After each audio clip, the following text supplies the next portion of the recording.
Hello, good afternoon and welcome to Lunchtime Live with me, Ros Astengo. Well, it's budget week and while our MPs have been giving their speeches in Parliament, elsewhere we've been getting reactions. The Chief Minister announced, amongst other measures, a raise of tax allowances, but he also did raise the cost of electricity, amongst others again. Today I'm joined by the group Action for Poverty, who earlier on this week accused the Chief Minister of being out of touch with ordinary people. Joining me today is Felix, Alvarez and Lyana Armstrong-Emergy, two of the group's spokespeople. Thank you very much for joining me today. You're welcome. Would you please tell me, first of all, what is this group Action on Poverty? Who are you and what do you do? Action on Poverty was first initiated as a project from Equality Rights Group. In March 2019, we put a full-page advert in the Chronicle saying, we believe there's poverty in various areas of our population, and we're looking for other people who think similarly. And we started a coalition as a result of that. Equality Rights Group got together with the private sector, Pensioners and Workers Association, as well as the community branch of Unite the Union. And we basically taken it from there. We discussed what we think are the realities in Gibraltar and what the obstacles are that we need to overcome over time. Can you tell me what your definition of poverty is? Where's that line? And how many have you identified in Gibraltar as being on that below that poverty line? Well, the measure that's used to define poverty is one that's used widely across Western Europe, the UK, Germany, the majority of EU-based countries. And the way that it's defined is based on 60% of the median annual salary. Now, what does median mean? It's not a word we normally use here in Gibraltar. We normally say average. The difference between average and median is that average is when you take all the amounts that are lined up and you put them together and you divide by the total number of units. That gives you an average. But when it's a median, it's a very different picture. A median is you take all the amounts available, i.e. the least amount at one end, the most amount at the other, and the one in the middle is the one that is used. It's median. It tends to be slightly lower than average, and it is the figure that is used for being able to define poverty. So poverty is 60% of the median annual salary in any given country. So it varies from country to country. Could you give us a figure or yes. an actual figure? Yes, I'll give you a figure based on something the Chief Minister said in the budget speech. He spoke about an average salary in Gibraltar being £32,000, something which a lot of people find difficult to believe. But let's use £32,000 as the figure. If we look at 60% of the Chief Minister's average salary in Gibraltar, we end up with £19,200, which if you work it out on a monthly basis, means that nobody should be getting less than £1,600 a month. Anybody that gets below £1,600 on that basis is in the poverty area. And that would be quite a number of people because, for example, here in Gibraltar, if you look at the minimum wage based on £7.25 an hour on 37.5-hour week, you're getting just over 14,000 per year, which is very little. So most people in the private sector work as a private sector would be under that limit. So all your workers in shops, in Morrison's, in your local shops, the people in travel agencies, they would be earning that sort of kind of wage, generally speaking. So how many, it's difficult because I don't think there are any figures that you can rely on, but what's your estimate of how many people are below what you call the poverty line, £1,600 a month? Unfortunately, we don't have statistics in Gibraltar. At least they're not made available publicly, so we can't go straight to the source and get it. So we have to be creative. And what we do is we triangulate the mathematics. And what does that mean? That means that we extrapolate information from what's happening in the UK, what's happening in other parts of the European Union, and we then try and get our own figures based on face-to-face surveys with people. And where we end up there is very, very similar. We come up with very, very similar figures, whilst in the UK, we're talking about 11.7 million people who fall below the poverty line. That's around 20% of the population. In the EU-wide, it's around 21%. And when we look at our own figures here, we're talking about 6,500 people from the population. That's 21%. So we triangulate that. We come to I think, a very close estimate, the best that we can do given the figures that we have. OK, the Chief Minister has raised the minimum wage to £7.50. Social insurance paid in Gibraltar is, I've got a figure here that he spoke about in the budget. Basically, it's half of what the contributions are in Germany. In other words, it's pretty good, the fact that we contribute far less than other countries in Europe. Where would you like to see, how would you like to see this remedied? Where would you like to see the money coming from? Well, we'd like to see it coming from a fairer distribution of wealth within our country.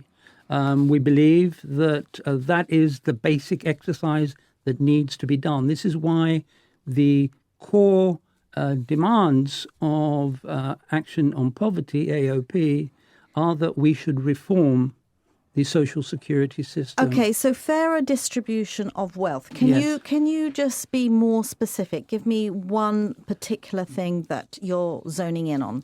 Well, I wish we could be more specific. It would mean that I would have access to all the statistics that government has available to itself, and I don't. So I have to be honest with you.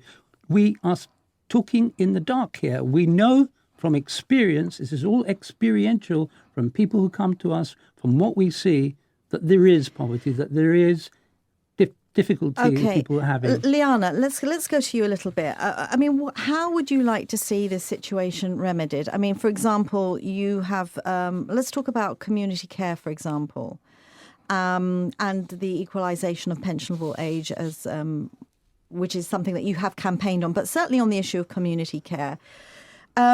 We hear a lot that Gibraltar has an age of, has a culture of entitlement. And the government has said that the level of payouts in community care has been unsustainable. And so changes have been made on the 17th of February. It's now going to be means tested, and those that were expecting to be beneficiaries are no longer going to be beneficiaries of the scheme. Now, surely it's fair enough. You know, public finances are not in a good state. And this in particular opens up a Pandora's box because it can't be linked to pension. So, you know, are your demands realistic in reinstating it? Well, first of all, the question of community care, or in fact, most benefits, also has to come down to means testing. I think that is a reasonable thing to expect that people who perhaps don't require that kind of money because they have other sources of income should then receive it automatically. I mean, it's not feasible. But you have to be careful how you do it.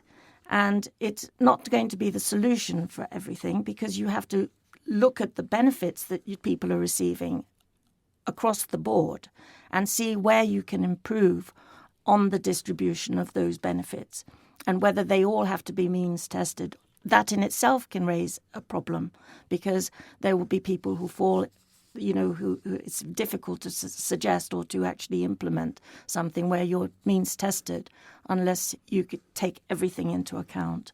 So, I mean, no, we're not saying that means testing is a bad thing. In fact, it should be looked at. However, the whole system needs to be looked at and needs to be overhauled. And you have to think outside the box. In what way, Lyana? Can you explain how you would like to see the system changed? Well, I'm not an expert in that field, but But I would say that you would need to see what kind of benefits are being given, who are the people who are receiving them. It certainly has to be more transparent. It has to be made available to the people that require them. There isn't such a scheme here in Gibraltar. You don't know what you're entitled to in terms of disability or in terms of any kind of benefits. It's all very much left to the discretion of, in many cases, the ministers or the department. And that is one thing that needs to be corrected for a start.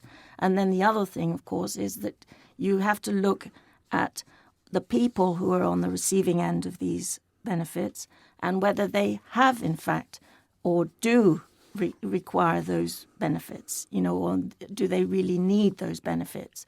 And I think in Gibraltar, it's such a small place that this should be an easy thing to do because we all know what people, their work and what they have or don't have, and it should be looked into a little bit closer.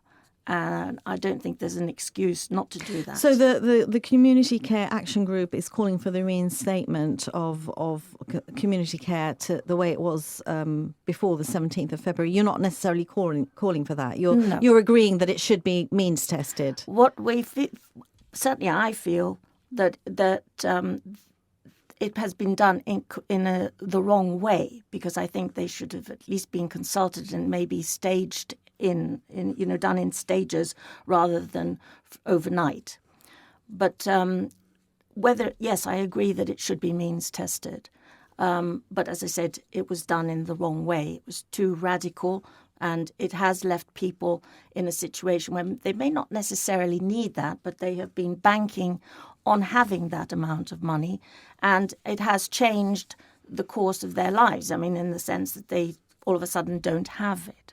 And if it had been done in stages, that would have been more realistic. It's the same thing with the pension, where, yes, by all means equalise it, but then it must then be staged to increase the years. Perhaps the funding wasn't there to do that. They didn't have the luxury of doing that, and perhaps that's why they did it the way that it had to be done, and they just had a deadline and that was it. In a sense, they are at fault in the first place for allowing it to get to that stage. Quite frankly, they should have been on top of it a long time before. Felix, let's hear your view on community care. Well, I think if there's one policy that we're very, very close on, in fact, we're one really on the AOP committee, is means testing. You cannot have what we're asking for, which is a fair distribution of wealth, if you don't have justice. And justice cannot allow certain people to be making an awful lot of money and other people to be making hardly anything, but worse still, that they don't even have the opportunities to do so. And that's where we come in on talking about poverty. Poverty is, as I have said on other occasions, about social exclusion of people, not giving them the opportunities to be full members of society like the rest of us. And that brings with it all kinds of problems. It brings health problems.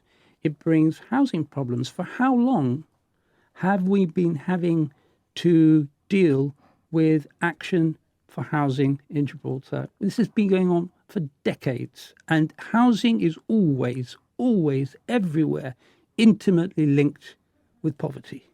It goes hand in hand. If you want to know what sort of shape and what sort of size we have of poverty in Gibraltar, try and imagine what the action for housing situation is like here in Gibraltar. It gives you a fairly good idea. Give us an idea as well of the difficulties experienced by some of the people who approach you.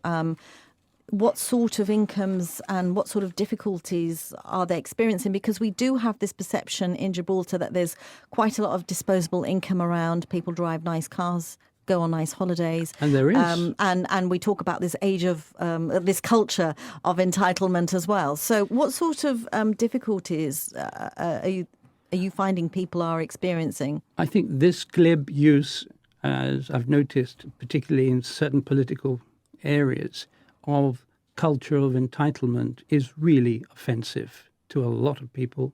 and it's offensive to people who are in this poverty line here in Gibraltar. We pathologize the poor far too much.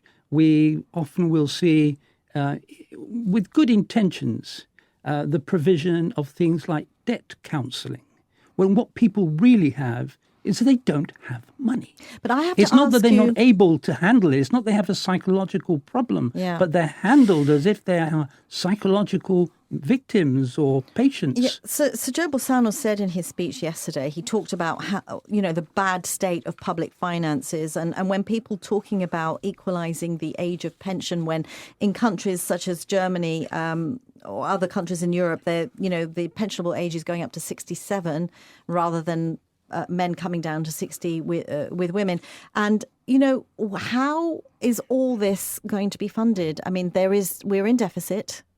There is no money to spare. That this wasn't a budget for giveaways, and whilst you're talking about we want a fairer share of wealth, there isn't very much wealth out there at this moment to share out, is there? Well, we have to make it, don't we? We have to make sure that the poor aren't yet again at the bottom of the pile, because this is what keeps happening over and over again. Historically, It happens not just in Gibraltar. The poor is always at the bottom of the heap. So what's the first thing because we're running out of time, what's the first thing you'd like to see? Well, we really need to have a complete review of the social securities. And in order to do that, you have to look at whether it doesn't necessarily mean that it will cost the government more.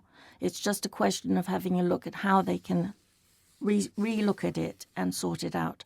I mean, one of the things that you probably are not aware of is that the vast majority of people, unlike in the UK or in other countries, who are not working and find themselves in poverty, or who are... that's not the case here at Gibraltar. The vast majority of people work. They don't receive benefits. They're working, but they cannot make ends meet. And the reason for this is because the accommodation is so expensive, for example. So if you're earning £14,000 per annum and you've got to pay out of that £1,000 or just over £1,000 a month that you get, the standard one-bedroom here flat costs around 1,100 for a decent one. But if you then have to go into like a hovel, which probably costs £500 or £600, well, that's a big chunk out of your money. And then how do you then make ends meet with food and your clothing and the children's requirements for school, shoes, and so on. And there's quite a dependency on parents and grandparents as well, isn't there? And that in itself creates another problem. For example, the Private Sector Pensioners Association constantly say that in many cases they are having to look after their grandchildren, feeding them because the parents are working, and the parents don't give them back any money because they just take it in as a given that the grandparents are going to do this.